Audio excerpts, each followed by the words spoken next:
Bismillahirrahmanirrahim.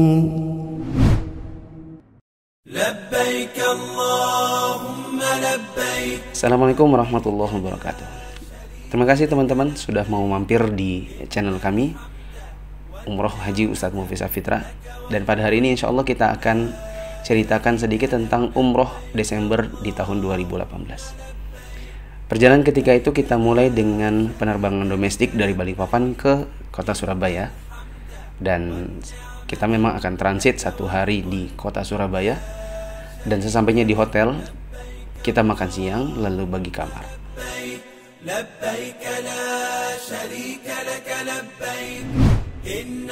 Esok harinya kita kembali lagi ke Bandara Juanda yang ada di kota Surabaya untuk melakukan perjalanan dari Surabaya ke Jeddah. Dan karena proses panjang sampai kita akan berangkat, berarti kita sudah harus siap dari subuh hari. Ini adalah ketika kami masuk di dalam pesawat Lion Air menuju kota Jeddah. Dan alhamdulillah jamaah mudah untuk dibagi duduk bersama keluarganya, karena boarding pass sudah kita atur sebelum kita naik ke pesawat. Sesampainya di kota Jeddah, kita harus masuk imigrasi terlebih dahulu dan berangkat ke kota Madinah menggunakan bis. Dan tentu di sepanjang jalan kita harus mampir dulu di salah satu rumah makan yang ada di kota Jeddah untuk makan malam. Sesampainya kita di kota Madinah, kita bagi kamar lalu istirahat dan ngumpul lagi di lobi untuk sama-sama menjalani city tour dalam. Ibu-ibu ke area ibu-ibu, sedangkan bapak-bapak sholat subuh lalu melanjutkan perjalanan mengunjungi makam Nabi SAW dan pemakaman Baqi sambil mendengarkan beberapa faidah ilmu. Masjid, rumah. Makanya Nabi bilang gini, area kaflingan mulai dari rumahku sampai mimbarku adalah raudhah. Raudhah itu apa tadi? Taman-taman surga. Taman surga. Orang zaman sekarang mereka bilang gini, kalau aku mati nanti kuburkan di dalam masjid sini ya, karena ini kan tanahku dulu. Pesan-pesannya adalah disuruh nguburin dalam masjid. Kalau ditanya kenapa sih dikuburin di masjid, kenapa anda kubur di umum aja? Dia bilang untuk ikut sunnah Nabi, karena Nabi kan kuburannya dalam masjid. Nah ini orang tidak mengerti sejarah. Yang benar adalah Nabi SAW itu wafat di rumahnya. Di rumahnya beliau itu ada banyak kamar-kamar. Nah beliau wafatnya di kamarnya Aisyah. Aisyah bilang ludahku bertemu dengan ludahnya Nabi. Wafatnya Nabi itu di kamarnya Aisyah, bukan di dalam masjid. Cuma masjid ini kan dulu nampung mungkin ratusan ribuan orang. Kalau sekarang kan kaum muslimin kalau sudah datang kan udah cukup ratus ribu, juta. Sehingga kalau cuman area masjidnya cuman segitu, gimana caranya ngantri? Nah maka orang-orang di zaman dahulu dari kalangan tabi'in atau pemerintah di kalangan tabi'in mulai bikin area perluasan. Walaupun kalau kesini di zamannya Umar cuman sedikit, beberapa petak saja, beberapa soft saja. Nah di zamannya pemerintah di kalangan tabi'in barulah bikin area ke arah sana. Tapi banyak para sahabat yang mengingatkan jangan sampai rumahnya Nabi masuk di masjid ya. Karena kalau sudah rumahnya Nabi masuk dalam masjid, mau nggak mau kuburnya ngikut. Nah tapi karena memang sudah mau begini, akhirnya ngeluasnya ke sana, masuklah kubur Nabi sekarang di dalam masjid. Jadi kita kalau ditanya kubur Nabi itu aslinya di masjid atau di mana? Di masjid atau bukan? Bukan. Di mana? Di dalam rumahnya Nabi, bukan di dalam masjid. Kalau ada yang mengatakan sunnah Nabi nguburin orang dalam masjid, oh salah. Nabi itu justru kuburannya di rumah. Kalau mau tahu sunnahnya Nabi, tuh Baqi. Para sahabat yang meninggal kuburannya di mana? Di sana. Nggak ada yang kuburannya di dalam masjid. Ya, sehingga yang benar kaum muslimin itu nguburkannya ya di dalam pemakaman kaum muslimin secara umum. Oh iya, Nabi kenapa nggak dikuburkan di sana waktu itu? Kok di dalam rumah? Jawabannya, karena para sahabat pernah mendengar Nabi dulu bilang, ma qabalallahu nabiyyan illa fi makanin aw fi mawdin ahabba an yudfana fih. Nabi SAW mengatakan, tidaklah seorang nabi meninggal melainkan dia meninggal di sebuah tempat yang dia suka kalau dikubur di situ. Berarti Nabi suka kuburnya di mana? Ya, di situ, di kamarnya Aisyah. Di tahun 2018 itu masih ada pameran Al-Quran di gerbang 5 Masjid Nabawi. Kalau kita masuk ke dalamnya, insya Allah kita bisa ngecas iman. Karena kita lihat bagaimana sebagian kaum muslimin mencurahkan hidup dan hartanya untuk memuliakan Al-Quran. Di antaranya ada Al-Quran yang seluruh hurufnya dijahit, dan ada Al-Quran yang seluruhnya ditulis dengan menggunakan tinta emas murni.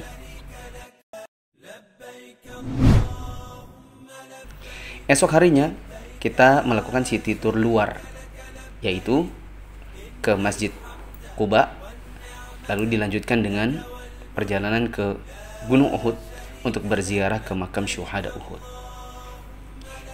Di hari-hari selanjutnya kita mengikuti kajian-kajian yang ada di Masjid Nabawi. Dan pada hari terakhir sebelum kita berangkat ke Mekah, kita mengadakan manasik pemantapan terlebih dahulu di Hotel Hyatt Golden untuk mengingatkan kepada para jamaah apa saja yang akan dilaksanakan sepanjang kita melakukan manasik umroh.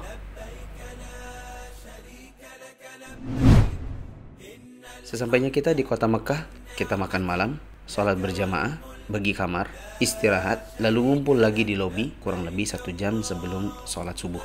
Dilanjutkan dengan tawaf, sa'i, dan tahallul. Sepulangnya kita dari tahallul, maka kita sarapan terlebih dahulu, lalu istirahat kembali. Karena kemarin kita kurang istirahat karena perjalanan yang cukup panjang, kurang lebih 6 jam dari kota Madinah ke kota Mekah.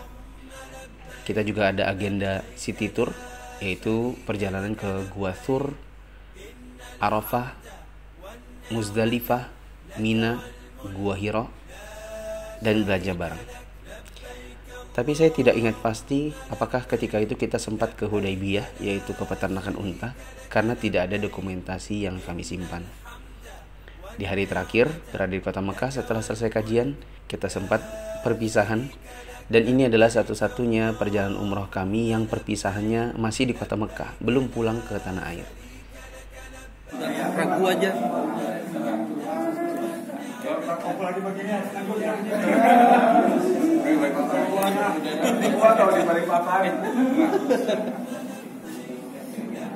Dalam perjalanan pulang, biasanya kita selalu mampir ke Al-Baik dan makan bareng di salah satu restoran yang ada di kota Jeddah. Tapi qadarullah ketika itu kita tidak bisa mampir ke Jeddah karena sesuatu dan lain hal, sehingga kita pun beli makan di jalanan lalu dimakan bersama bandara sambil menunggu check-in kepulangan. Ini adalah ketika kami sudah sampai di kota Balikpapan dan para jamaah berpisah di kota sini. Bismillahirrahmanirrahim. Assalamualaikum warahmatullahi wabarakatuh.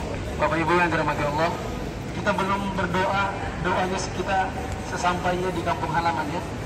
Mari kita baca Ayibuna, Taibuna, Abiduna, Lirabbina, Hamidun.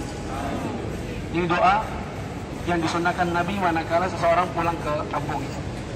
Kita bersyukur kepada Allah juga sehat-sehat dan tidak ada yang kekurangan, karena kita sampai dengan barang lengkap. Alhamdulillah, tidak perlu menggotong-gotong dari Surabaya untuk masukkan check-in ke Balikpapan. Semua sudah lewat belakang. Bapak Ibu yang dirahmati Allah, dalam 10 hari keberangkatan kita bersama, tentu saya pasti banyak kesalahan. Mungkin ada yang bagi saya itu biasa-biasa saja, candaan saya misalnya, tapi bagi Bapak Ibu sekalian itu sesuatu yang di hati berbeda. Mungkin bahasa saya tidak cocok mungkin bagi sebagian bapak-bapak dan ibu-ibu yang misalnya kalau saya Bugis dan yang lain bersuku Jawa. Tentu kalau ada kesalahan-kesalahan seperti ini, semata-mata saya lakukan demi kenyamanan bersama, supaya perjalanan kita lancar dari berangkat sampai kita pulang. Saya sangat bangga kepada Bapak dan Ibu semua, karena selama perjalanan bisa betul-betul selalu bersama. Tidak ada yang hilang, tidak ada yang melarikan diri, tidak ada yang jalan sendiri, kecuali satu. Begitu juga dengan hilangnya 6 jutanya pasukan yang ketemu, lalu sempat hilang lagi, tapi ternyata ada lagi. Saya hanya bisa berpesan, yang pertama, coba ingat-ingat selama kita di sana mungkin setengah jam sebelum azan kita sudah siap. Maka sepulangnya kita dari umrah ini, hendaknya itu terus ada sama kita sampai akhir hayat. Di sana senantiasa pergi ke masjid kan? Maka sepulangnya kita dari umrah ini, hendaklah masjid terus menjadi tempat yang ada di hati kita, 5 waktu ada di sana. Yang kedua, untuk ibu-ibu, saya hanya berpesan ketika ibu-ibu selama di sana senantiasa berpakaian syar'i, senantiasa berjilbab dan menutup aurat, maka sepulangnya dari umrah ini hendaknya senantiasa pakaian syar'i ini terus digunakan, jangan dilepas, jangan biarkan ada orang yang bukan mahram Anda, mahramnya ibu-ibu untuk melihat aurat yang ada pada tubuh kita. Untuk ibu-ibu, saya tadi ingat belum ada yang sholat maghrib dan isya kayaknya, kecuali yang haid. Maka nanti sepulangnya sampai di rumah, jangan lupa sebelum tidur untuk sholat maghrib dulu 3. Dan karena sudah sampai di Balikpapan, sudah tidak bisa qashar, berarti sholatnya setelah 3, kemudian 4. Begitu juga Patahan belum sholat, berarti 3, 4 ya. Jangan langsung sampai di rumah lempar beras kuning, lupa sudah langsung ya. Bila Allah memberikan izin, kita akan ketemu lagi. Insya Allah saya akan organisir sebuah acara di mana kita bisa ketemu lagi. Saya mohon maaf yang sebesar-besarnya. Mudah-mudahan kebersamaan kita ini bisa menciptakan ukhuwah Islamiyah untuk hari-hari ke depan. Jadi seperti yang bilang Pak Ustadz tadi, siapa tahu nanti memang rencana Pak Ustadz ada reunian kita, entah apa, jadi momen untuk kita mengunggah perasaan kita lagi yang ibadah umroh yang kemarin-kemarin. Assalamualaikum warahmatullahi wabarakatuh. Allah, semoga umrah kita mabrur, dan mabrur ini tercermin dari setelah kita pulang kita menjadi pribadi yang lebih baik, insyaallah. Semoga Allah mempertemukan kita lagi nanti di surga, insyaallah. Semoga Allah mematikan kita dalam husnul khatimah. Bapak Ibu yang di Balikpapan, saya tunggu ikut kajian-kajian yang saya adakan supaya terus menimba ilmu, terus menambah iman, karena di dalam majelis ilmu insyaallah banyak rahmat dan banyak penumbuh ilmu. Demikian, silakan bersalaman Bapak dan Ibu, ibu-ibu sama ibu-ibu, bapak-bapak sama bapak. Assalamualaikum warahmatullahi wabarakatuh.